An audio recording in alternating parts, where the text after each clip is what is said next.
Obviously, we see Aristotle disagreed with Plato on some things because, as he said, Plato is a friend and the truth is a friend, but the truth is a truer friend than Plato. Well, what was the basis of Aristotle's disagreement with Plato? It was, as we saw before, that, in the most general sense, in terms of the ontological status of universals, that Plato, as we saw, believed that the forms are real independently of individual things, of which are formed according to those forms, so to speak. And on the other hand, individual things, the existence of individual things depends on the forms. So the forms are the ultimately real things for Plato. Yeah? And the reason for that, again, was because those are the things that we can actually grasp in the intellect, because they remain what they are. They're not in that sort of in-between state of becoming where they're always on the way of becoming something they're not. And so they're fully real. And the individuals that we experience, individual things we experience around us, are sort of a sub-level of reality, dependent reality, like a shadow of the forms, right? And so there it is, right? The concept of a perfect circle, for instance, right? The form of the perfect circle, which does not exist in nature, right, is actually the real circle and more real than the circles that we experience around us in nature, which are mere samples of approximations of perfect circularity. That's a nice example that I think is most vivid for that. So, for Aristotle, as we saw, he disagrees with that, and in terms of the ontological status of universals, or put in terms of that question, of that issue, we would describe Aristotle as saying both forms and both universals and particulars are real, but they exist interdependently. So the existence of the individuals depends on the forms, in this case, they'll say the universals, but we'll start using the term form later. Depends on the universals, and the existence of universals depends on particulars. Yeah. He tries to have it both ways, right? And we could probably describe your typical modern imperialist, materialist ontology as the third option, right? Particular individuals are real, and the universals are, the existence of universals depends on those. Or rather, we could, if we go back to the atomists, right? That's the sort of particularist par excellence, right? What exists are these individual particular particles, yeah, and and everything else, like the sort of concepts or the intellectual categories, let's say, by which we think things around us, right, which are actually just clumps of particles, are things which are derivative from those particles, yeah, in some way or another. Okay, so another way to put it, you could say Plato thinks that ideas are the real things, right? Aristotle thinks that things are a sort of combination of matter and idea, so that form, particulars and universals are interdependent, and the particularist and materialist ontology would have it that ideas are just things maybe in your mind that are effects of the particular things around you, right? But you can see already how atomism is kind of like the expression of the attempt to try to explain everything around us as we understand and think and experience it in terms of absolute particulars, in this case, particles, right? But we're not there yet. We're just here in this middle ground of Aristotle. So we have to start with the concept of substance. How does he explain this way in which universals and particulars are interdependently real? And it's by way of an ontology which takes substance as its primary unit. So the existing thing, right, what exists out in reality are substances. Yeah? And so, well, that's not going to really help. It just gives you a word. How do we define it? Well, there are two senses of substance, a primary substance and secondary substance. So we can see, and we're going to, in this sort of slides, to sort of present some direct quotes of rather dry Aristotelian philosophical material. It's not exciting like the Platonic dialogues. He's just straightforward, and he says here, substance, in the truest and primary and most definite sense of the word, is that which is neither predicable of a subject nor present in a subject. For instance, the individual man or horse. So we can see already that Aristotle begins with how we talk about things, right? And so the way we talk about things is that, right? We have a subject and a predicate, yeah? And there are things that are not predicable of a subject or present in a subject, yeah? And what he means is, yeah, here's the individual man. We might say, he is tall, right? Yeah? The man is tall, right? So the man is the subject, yeah? Because we don't say the man is the man, right? That's not something we say. We say the man is tall. Tall is something we say about the man, or let's say tallness is something in the man, right? But the man is the subject because the man isn't predicated of himself, and he's not existing in himself or present in himself like an attribute, right? Okay. So that's the primary substance, yeah? Now, the thing is, we might say that the man is a man, yeah? So we have the individual, the he, so we could say he is tall. We might say he is a man, right? But that's different than saying he is tall, yeah? We'll get to that in a minute, but here's these different examples that I've put here, which are probably not useful, but here they are anyway. This white is pure, yeah? Pure is predicable of white, yeah? This horse is white. White is predicable of horse. This is a horse, right? Horse is a predicable of this, right? So in this case, this is a useful example where we have primary substance, which is this, right? And what we're going to call secondary substance in a minute, which is the definition, what this thing actually is, right? Okay. We don't need to go through all this, but look at that. This is the actual individual thing, right? If I say this is a horse, yeah? And if I say this horse is white, I'm saying something different here. So when I say this is a horse, I'm telling you actually what this thing is, yeah? But when I say horse is white, I'm only telling you something about the horse, that it's white, yeah? Whiteness isn't part of what it is, but horse is what this is, right? Because it is a horse. And so that brings us to secondary substance. He says, in a secondary sense, those things are called substances within which, as species, the primary substances are included, right? So the species of this is a horse, right? That's the kind of thing that it is, right? The species isn't white thing, right? We don't say, like, for a zoologist, what kind of animal is that? And then the zoologist won't say, that is a white thing, right? No. Some things are white, but white's not the kind of thing that something is. This is a horse, and the horse is white, right? So horse is a secondary substance, meaning it tells you what kind of thing it is. Or later we're just going to talk about that as the essence of the thing, right? Okay. So, so we have a distinction then between substance and attribute. That is going to be important here. Because, really, the same two problems that we started out with the pre-Socratic philosophers when we talked about them, and came up again in Plato, and those are the same problems and questions that Aristotle needs to answer, or is going to try to answer. The problem of one and many, and the problem of permanence and change, right?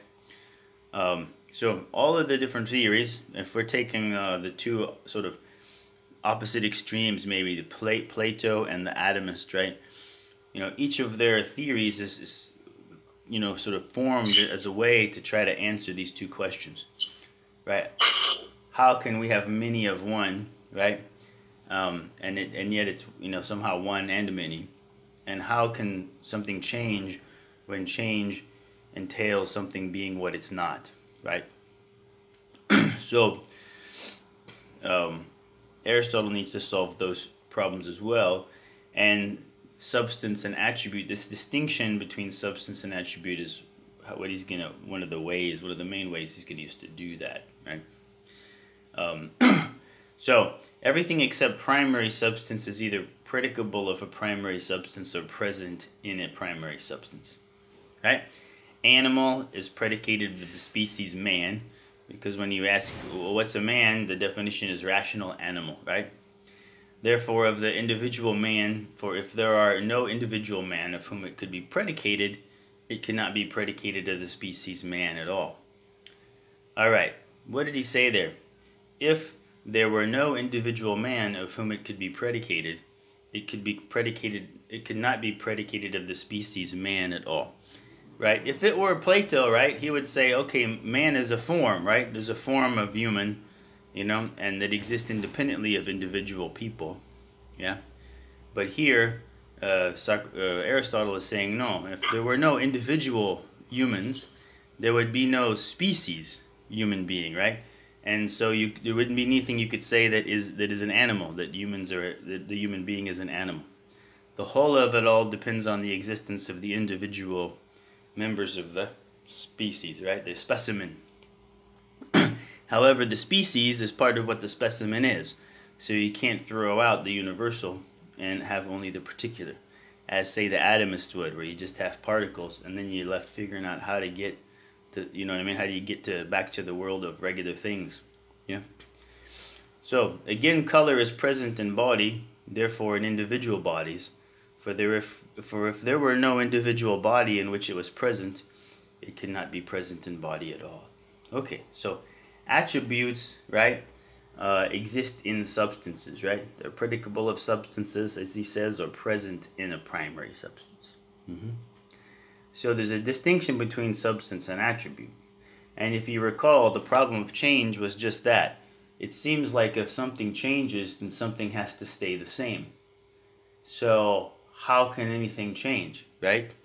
And if something does change, what is it that stays the same, right? Well, here it is. The substance changes.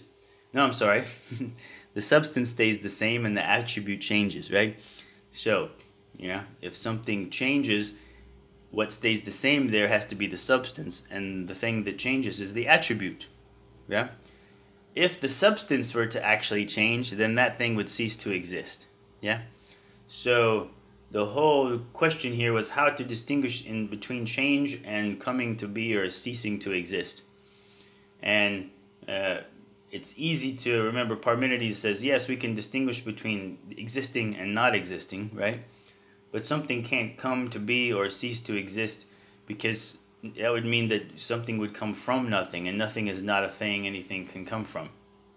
Or something would turn into nothing, and nothing is not something that anything can turn into.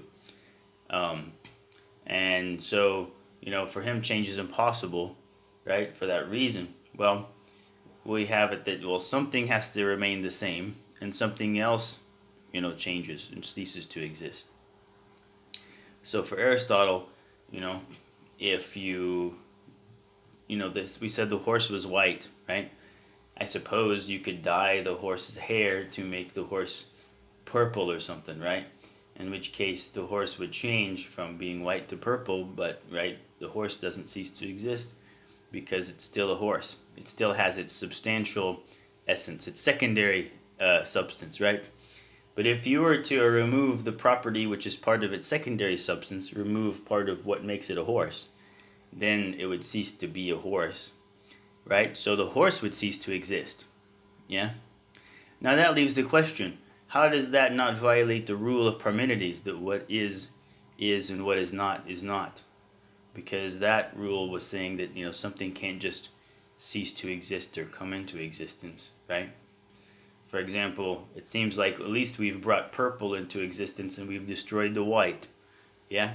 Or if we, I don't know, if the horse dies, yeah, then it's not a horse anymore. It seems like, something has gone out of existence. And so how do we solve that problem which remains? Okay, well, that comes in a minute here. I'll show you how Aristotle tries to solve that problem. Right. So, everybody all right? Haven't fallen asleep yet? Sometimes the smartest philosophers are the most boring. Okay, but we'll keep going through. The issue here about how when something changes, nothing ceases to exist, right? Is solved. Well, Aristotle tries to solve it by dividing substance into form and matter. So this is where we get the actual relation between the universal and the particular. Why does Aristotle say that universals and particulars exist interdependently, right? And how does he make sense of that while saying that what exists in the world are individual substances, right? Which that means that they're just particulars, right? Well, it's because every substance has two dimensions. Its material dimension and its formal dimension. So the matter, right, is the principle, is the dimension of a substance.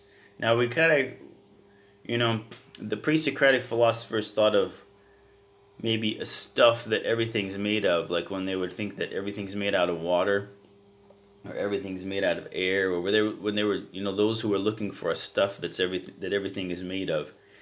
And recall that we had Anaximenes, coming to the conclusion that, well, whatever stuff everything is made of can't have its own form, right? Can't have its own quality, right? It has to be something which is nothing itself, but can be everything. Yeah. And it's kind of like there where we get to the point where instead of thinking about matter as a kind of a stuff, we think of it as a principle. And this is what we have here with Aristotle. Matter is a principle of individuation. It's a dimension of the thing. It's not really just some stuff that the thing is made of. Although, in a sort of preliminary sense, it is. So we'll discuss how that works. Right here, I was going to say that in virtue of which a substance is a particular individual, right? That is to say, it's numerically distinct from any other substance, is its matter. Yeah? If we wanted to just try to think of matter by itself, we could say that it's just location in space and time, but we should really probably say it's potential location in space and time. And there's a close relation between matter and the concept of potential. You saw that, again, if we go back to Anaximander, who was saying that the basic stuff is something formless that can be anything, right? So we already find in there this sort of vague idea that whatever is the thing that can remain itself and be everything else. The key idea is that it can be anything, and to say something can be is not the same as to say that it actually is, but it is to say that it has the potential to be. So Aristotle really develops this notion or this concept of potential in the abstract as a dimension of the existing thing. And the matter of a thing is, let's say, the seat of its potential. Okay? We're going to get a concrete example that makes sense of that. And you're going to see how awesome Aristotle is. So, the other dimension of an existing thing is its form. That's the principle of unification. Its form is that in virtue of which one substance is qualitatively similar to or different from another substance. Right? So we have matter, which is that in virtue of which one thing is numerically distinct from any other. And form is the dimension of a thing in virtue of which it is qualitatively similar or different. So numerically and qualitatively, two different things going on here. Let's put it into a concrete example. You go to visit New York City into the souvenir shop, right? And you can see, or if you go to Doha Airport, this is a funnier example, right? I mean, you go to Doha, the airport here, or someplace in Souk Waqif, and you find those little, I guess what are they made of? Ceramic figurines of a little Qatari guy and a little Qatari lady, and you know, like the Qatari niqab, and it seemed kind of silly. People, I always thought it was funny that it would feel funny, I think, if I went to a shop and saw little cartoon figurines of myself being sold at the souvenir shop. So I always wanted to ask people how they felt about that, right? But the thing is to notice here, they're all let's say they're all the same, right? So you have like a number of them, and they all look the same, yeah.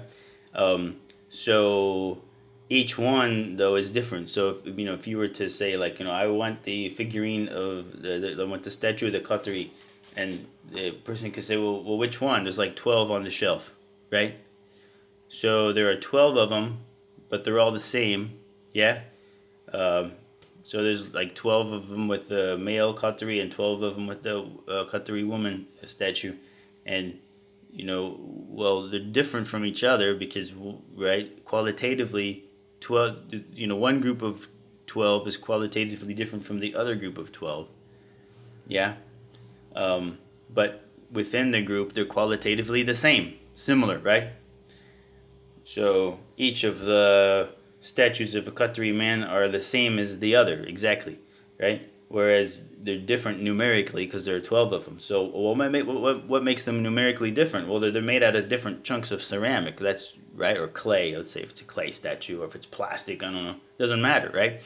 It could be made out of clay, plastic, or ceramic, or whatever.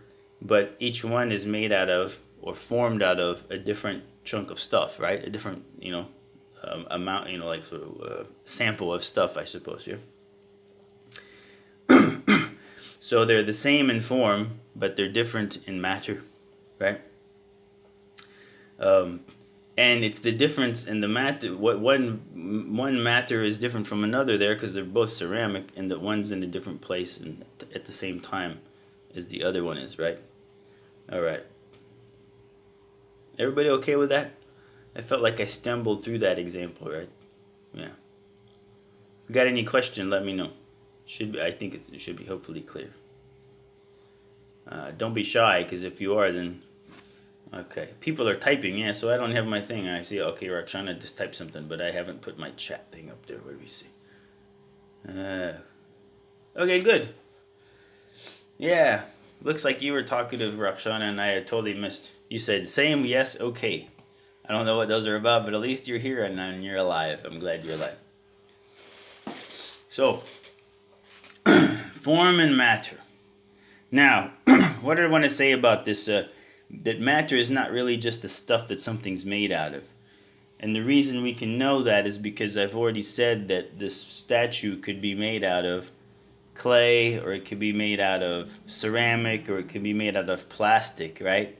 And clay is a different kind of thing than ceramic, and ceramic is a different kind of thing from plastic. And what makes ceramic different from plastic is that it's of a different form, right? It's a different kind of thing, yeah? Clay or ceramic or plastic is not just pure matter. No, it's a certain kind of matter. It's itself a formed matter. So, the statue of a person is a substance, but the clay of which it's made of, the clay which is the matter of the statue, is in its own right a substance, right? With its own form and matter, okay? Because what makes clay different from plastic is the difference in the form. Whereas what makes one sample of clay different from another sample of clay is the difference in the material, which is formed according to the form of clay. Yeah? So then that means that there's a more basic constituent of clay, which, if formed in one way would be clay, and which formed in another way would be plastic, but it's more basic than either plastic or clay, right?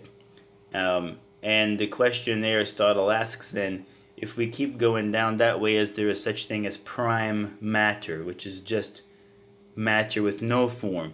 And of course he would say no, because remember he's saying that actually the universal in particular exist interdependently, right? There's no matter without form, because if we ask what is it, there's nothing to say about what it is, right? It doesn't have a form. So he's going along with Anaximander's idea that it must be this boundless, but in the end he agrees with Anaximenes that, well, that which doesn't have its own sort of nature or identity can't really exist, right, as an actual thing, right? And so that means that matter doesn't actually exist, but matter is the very potentiality to exist, right? And potentiality is a principle in the existence of anything which changes. And the reason is because for a thing to change, again, is for it to, sort of become something it's not, right? And how do we understand that it can become something it's not? Well, you remember how Anaxagoras tried to explain that by saying that everything has the seeds of everything else in it. And so that when it changes, it doesn't become something it's not, it only becomes something that was already in it, right? But he kind of tried to explain that in a little bit of a figurative way, or I mean, he didn't grasp it as an abstract concept quite well enough, so that he would be understanding these as actual things that exist, little seeds that are in another thing, right? But if we understand that figuratively, as we did before, that the concept of a seed is different than just that of a particle or something, because a seed sort of has the sort of to be tree in it, right? It has this destiny, so to speak, to grow into a tree. The seed can grow into a tree in a way that a rock cannot grow into a tree.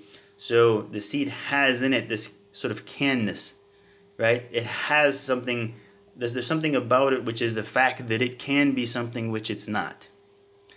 And so Aristotle is really saying here that this is actually a principle of being, potentiality, right? And matter is the seat of that potentiality. Yeah, matter, in a sense, is what sort of determines what the specific potentiality of a thing is.